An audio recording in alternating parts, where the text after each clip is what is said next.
მოგესალმებით, ვაგრძელებთ წინა ვიდეოს should-სა და ought to-ზე. დღეს ვისაუბრებთ უფრო დაწვრილებით ამ ორ მოდალურ ზემაზე.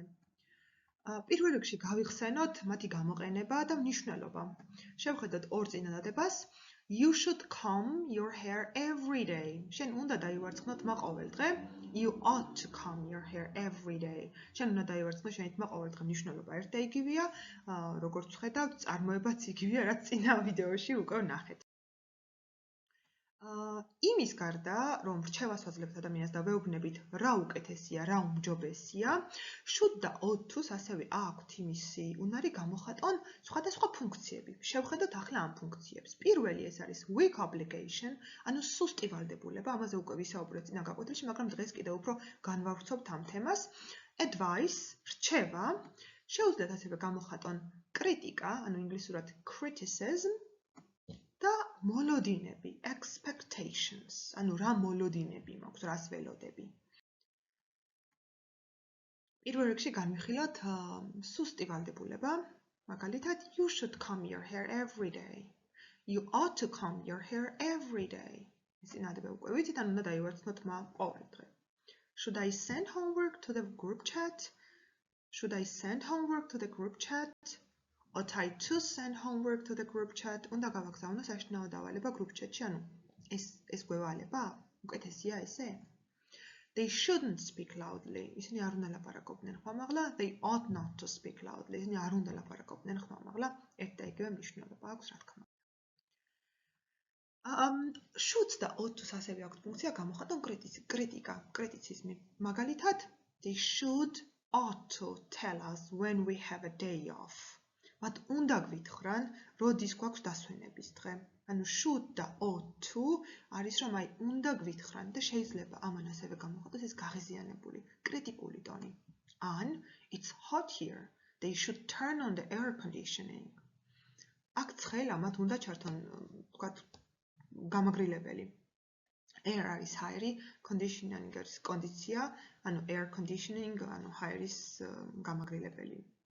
კონდიციონერი პირდაპირ ორივე სიტყვაში შეგვიძლია რომ თარგმნოთ მარტივად. ანუ როგორც ხედავთ, შეიძლება რომ should და ought to-ს ჰქონდეს რაღაცა აი მკაცრი ტონი, მკაცრი კრიტიკის ტონი. მეორე წინადადებაში ought to აღარ ჩამისვია, მაგრამ აბსოლუტურად შეგვიძლია რომ ჩავსვათ იგულისხმება აქ, რომ სადაც should-ი აი ought to შეიძლება იყოს ამ ფუნქციით. რჩევაზე უკვე ვისაუბრეთ, მაგრამ კიდევ ერთხელ შევხედოთ, she should ought to see a doctor as soon as possible. მან უნდა ნახოს ექიმი რაც შეიძლება სწრაფად. Possible არის შესაძლებელი, as soon as possible, რაც შეიძლება სწრაფად. აქ შემიძლია რა თქმა უნდა რომ ისე ორივე გამოვიყენო, you should see a doctor and you ought to see a doctor. And you should eat fruit every day. შენ ხილი ყოველ დღე უნდა ჭამო.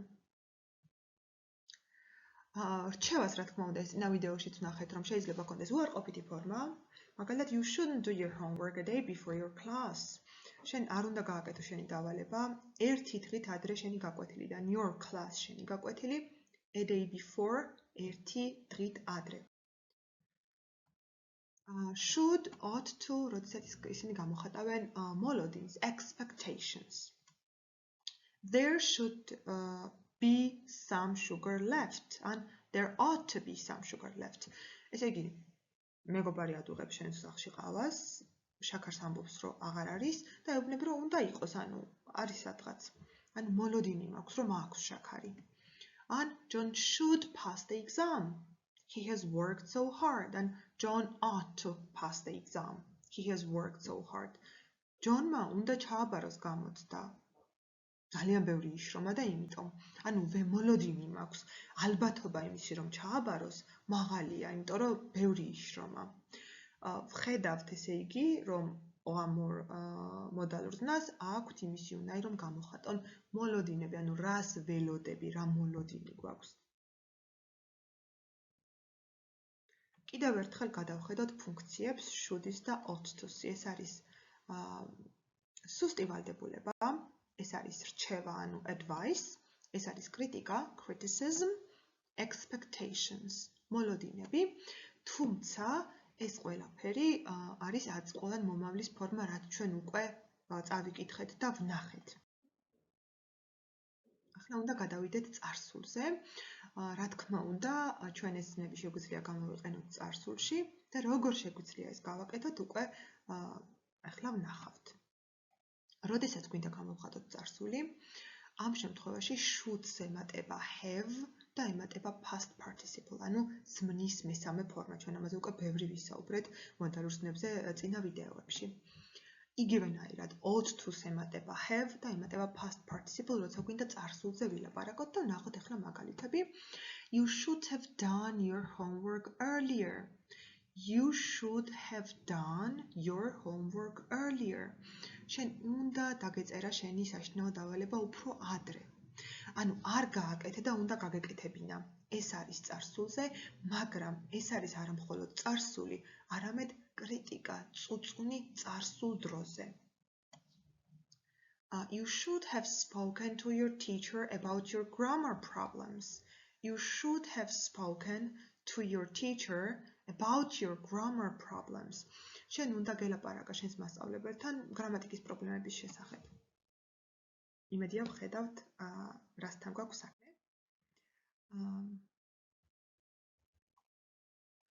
კიდევ ერთხელ შევხედოთ. You should not have drunk so much coffee yesterday. გუშინ ამდენი ყავა არ უნდა დაგელია. ესე იგი, თუ გვაქვს მოკლედ you should have done ნიშნავს რომ უნდა გაგეკეთებინა, თუ გვაქვს should not have drunk ნიშნავს რომ არ უნდა გაგეკეთებინა, ანუ არ უნდა დაგელია. ამ წინააღმდეგობაში ასეა. Lily is sick. She should not have eaten ice cream in December. Lily არის წავად, მას არ უნდა ეჭამა ნაყინი დეკემბერში. Should not have eaten ჭამა, არ უნდა ეჭამა, ანუ წარსულზე კრიტიკა, წარსულზე წუწუნი, წარსულზე უკმაყოფილების გამოხატვა არის ეს. აქვე მინდა რომ კარგად გავითავისოთ ის, რომ ამ სიტუაციაში, სადაც ვიყენებთ should-ს ან should not წარსულთან, ought to შეგვიძლია რომ ჩვეულებრივად გამოვიყენოთ. და გადავხედოთ, კიდევ ერთხელ დავაკვირდეთ ამ ფორმებს. I should have watched that movie. უნდა მეყურებინა ამ ფილმისთვის. ანუ არ მიყურებია, მაგრამ უნდა მეყურებინა. ამას გამოხატავს ეს წინადადება. I shouldn't have watched that movie. არ უნდა მეყურებინა ამ ფილმისთვის. ანუ ვუყურე, მაგრამ არ უნდა მეყურებინა. არ იყო ეს კარგი აზრი. იგივენაირად იქნებოდა ought to-თი. შემიძლია რომ პირველი წინადადება ჩავანაცვლო ought to-თი და ვთქვა I ought to have watched that movie and I oughtn't to have watched that movie. მოდი შევაჯამოთ, რაც დღეს ვისაუბრეთ. უნდას გამოხატავს must, გამოხატავს have to, მათ წარსულს გამოხატავს had to. უნდა I must wear a white shirt. უნდა ჩავიცვა თეთრი პერანგი. I have to wear a white shirt. იგივე, უნდა ჩავიცვა თეთრი პერანგი. I had to wear a white shirt. ანუ წარსულ დროში ვიტყოდი უნდა ჩამეცვა. ვალდებული ვიყავი. მომიწია ჩამეცვა. Should-ით ვიტყოდი I should wear a white shirt. უნდა ჩავიცვა თეთრი პერანგი. ought-ით ვიტყვი I ought to wear a white shirt. უნდა ჩავიცვა თეთრი პერანგი.